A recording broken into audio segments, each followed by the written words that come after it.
6 bridges, 48 hours, more than 100,000 Russian soldiers suddenly looking at maps that no longer made sense. Between June 9th and June 11th, the Ukrainian armed forces did something that until last week, most Western military analysts described as a multi-month campaign at best.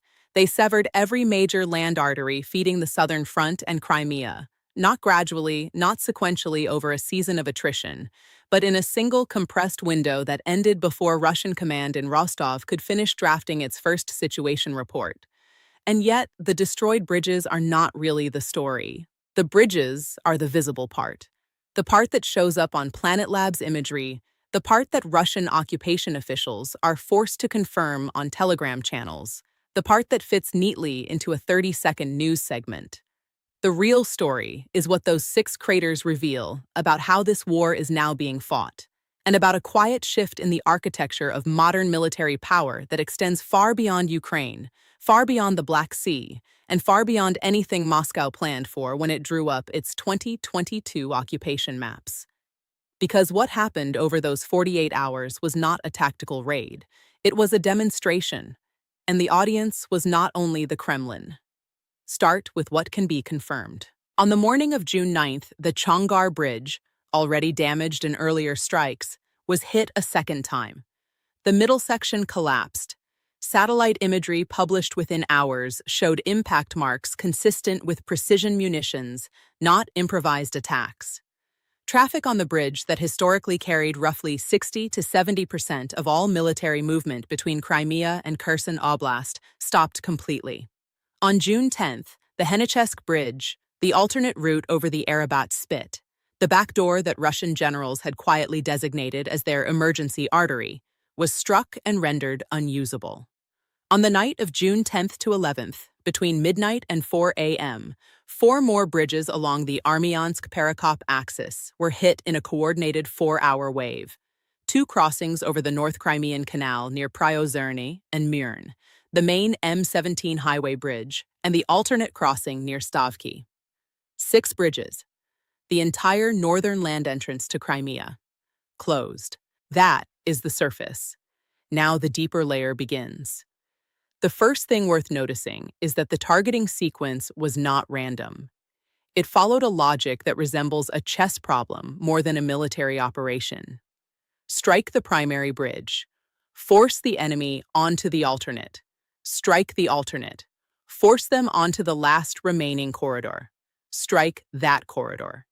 This is the kind of sequencing that requires not just precision weapons, but precision intelligence.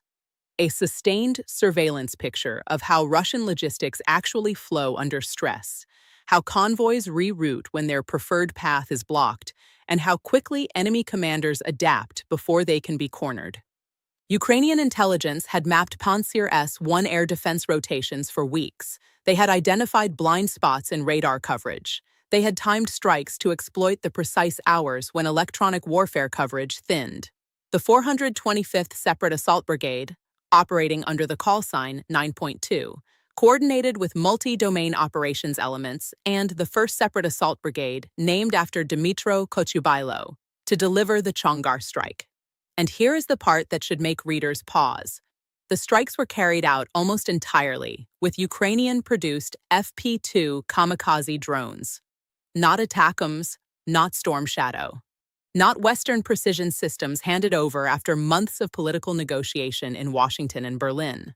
A domestic Ukrainian weapon, manufactured at a fraction of the cost of any Western equivalent, just isolated a peninsula. That is not a footnote. That is a strategic shift. The roughly 50,000 Russian troops deployed across southern Ukraine and the approximately 60,000 stationed inside Crimea now share a problem that no field commander wants to inherit. A supply chain with no working spine. The Russian 37th Motorized Rifle Brigade, which depended on the Chongar corridor for its forward sustainment, has effectively lost its primary feeding line. BM-21 Grad convoys and S-300 munitions trucks that were staging for forward movement are now stranded behind craters. Fuel deliveries to forward positions around Tokmak and Molokhansk, already strained, face a multiplier effect, Because every alternate route is longer, more exposed, and runs through zones where Ukrainian strike drones already maintain a near-continuous presence. Russian military engineers have rushed to build pontoon crossings beside the Chongar wreckage. But pontoon bridges cannot carry main battle tanks reliably, and they become unusable in moderate wind. The replacement is not a replacement. It is a gesture. For Russian infantry holding static positions around Velika Novosilka and the approaches to Mariupol, the calculation has changed overnight. Artillery support that used to arrive on demand now arrives on a ration. Spare parts queue behind fuel, fuel queues behind ammunition, ammunition queues behind food. The defensive line has not yet broken, but the math underneath it has. This is where the story stops being about bridges. For 3 years, Russian strategy in southern Ukraine has rested on a single geographic assumption: that the land corridor connecting Russia to Crimea via Mariupol, Melitopol, and the Perekop Isthmus would remain functionally secure. Every fortification, every minefield, every Dragon's Teeth installation south of Zaporizhzhia was designed around that assumption. The corridor was the prize Russia paid for in 2022. The reason Mariupol was leveled, the reason the Southern Front exists at all. If the corridor is no longer secure, the entire occupation architecture south of the Dnipro becomes a different kind of problem. Not a front line, a pocket.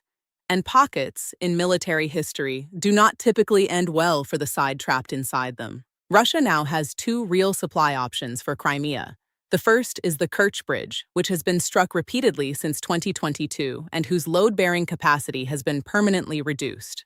The second is sea ferry traffic across the Black Sea. Except the Black Sea is now a hunting ground for Ukrainian Sea Baby and Magura V 5 unmanned surface vessels, which have already sunk or disabled a significant fraction of Russia's Black Sea Fleet surface combatants. Neither option scales to the supply requirements of 60,000 troops, plus a civilian-administered peninsula. But step back further, because the strategic consequence is itself nested inside something larger. The bridges fell because cheap, locally produced drones can now do what only cruise missiles could do 5 years ago. That sentence sounds technical, but its implications reach into every defense ministry on the planet. Consider what this means in practice. A nation under invasion, fighting a peer adversary with one of the largest air defense networks in the world, just severed 6 hardened logistics nodes using weapons that cost less than a mid-size car. The bridges were defended by Pantsir batteries, among the most advanced point defense systems Russia produces. Those systems did not stop the strikes. They could not stop the strikes because the attack profile of a low-altitude, electronically masked drone swarm is fundamentally different from the threat envelope those systems were designed to engage. That is not a Ukrainian problem solved. That is a global problem revealed. Every nation that has built its defense doctrine around expensive platforms, aircraft carriers, main battle tanks, fixed air bases, fortified bridges, is now looking at the Chongar imagery and asking the same uncomfortable question. If a domestically produced drone can disable a strategic bridge defended by a top-tier air defense system, what exactly is the survivability calculation for a $13 billion carrier in a contested strait? The answer is not yet clear. But the question, once asked, cannot be unasked. This is the point where the story stops being only about Ukraine and Russia. NATO planners have been watching. So have Chinese planners watching Taiwan scenarios. So have Iranian, Turkish, Israeli, Indian, and South Korean defense establishments. The Chongar Henichesk Perekop sequence is now a case study, and case studies of this size reshape procurement budgets. Within hours of the strikes, defense analysts in Brussels were already publishing preliminary assessments framing the operation as a validation of distributed precision strike doctrine. The idea that swarms of cheap, networked, locally manufactured strike systems can substitute for, and in some scenarios outperform, the small fleets of exquisite Western weapons that NATO has historically relied on. If that interpretation holds, the defense industrial map of the next decade looks different from the one of the last decade. Mass returns, Cost returns. The factory floor, not the assembly hangar, becomes the strategic asset. And in that map, Ukraine is no longer an aid recipient.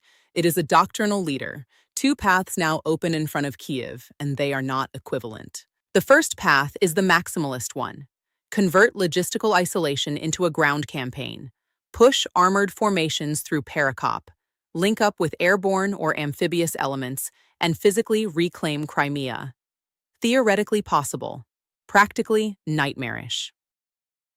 The Perekop Isthmus is 5 to 7 kilometers wide at its choke point, saturated with mines, anti-tank ditches, and overlapping fields of fire. Any mechanized assault through that corridor would face casualty figures reminiscent of the worst days of 2023's Zaporizhzhia counteroffensive. The second path is the slower, smarter one. Maintain logistical strangulation, expand fire control over the isthmus, and let time do what assault troops cannot. Under this approach, Crimea is not conquered. It is asphyxiated. The Russian garrison loses combat effectiveness through attrition of fuel, ammunition, and morale, until either Moscow negotiates from a weakened position or the garrison itself begins to fracture from within. Most serious analysts expect Kyiv to choose the second path, with selective elements of the first held in reserve as leverage. But the strategic point is that Ukraine now has the choice. For most of this war, it did not. There is an older assumption about modern warfare that quietly died over those 48 hours, and it deserves a moment of acknowledgement. The old assumption was that strategic geography, bridges, ports, isthmuses, mountain passes, could be held by sufficiently fortified, sufficiently garrisoned, sufficiently air-defended positions. Build the network of point defenses dense enough, the logic went, and your critical infrastructure remains intact. The emerging reality is the opposite. In an age of cheap precision and persistent surveillance, fortification is no longer a guarantee. It is a delay. The defender who builds a hardened bridge is now buying weeks, not decades. The strategic geography of the 20th century, the choke points that empires fought wars to control, is becoming permeable in ways that change what control even means. The new rule, still being written in real time, seems to be this: control of terrain matters less than control of the air and electromagnetic spectrum above it, and control of that spectrum belongs increasingly to whoever can manufacture the most drones, write the best software, and adapt the fastest. That is a different war than the one Russia thought it was fighting in February 2022.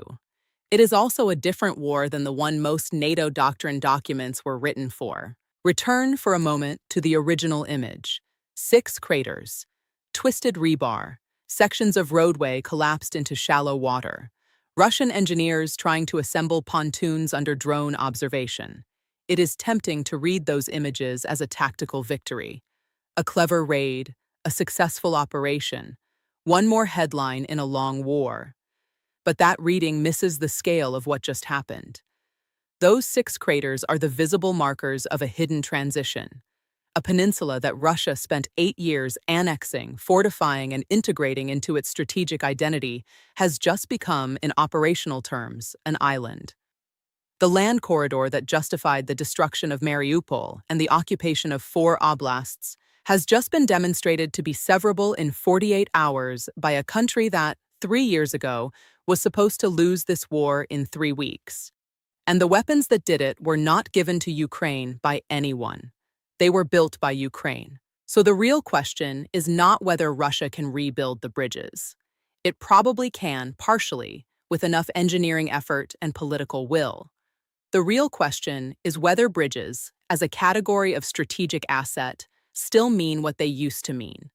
If they do not, and the evidence of the last week suggests they may not, then every fortified position, every fixed installation, every assumption about what holding ground means in the 21st century is now subject to revision, not just in Ukraine, everywhere. The war that began in Crimea in 2014 may well end in Crimea, but the war that began over those 6 bridges is just starting, and its battlefield is not the Perekop Isthmus. It is every defense ministry, every procurement office, every doctrinal review board on the planet.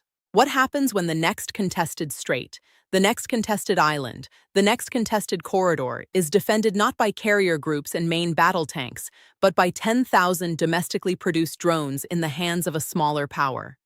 The answer to that question is being written right now, in craters along the Arabat Spit, in pontoon wreckage near Chongar, and in satellite images that defense planners from Washington to Beijing are quietly downloading and studying.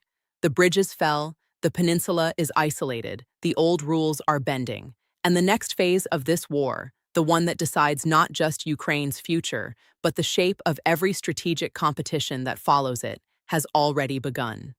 The question is whether anyone outside Kyiv has fully understood it yet.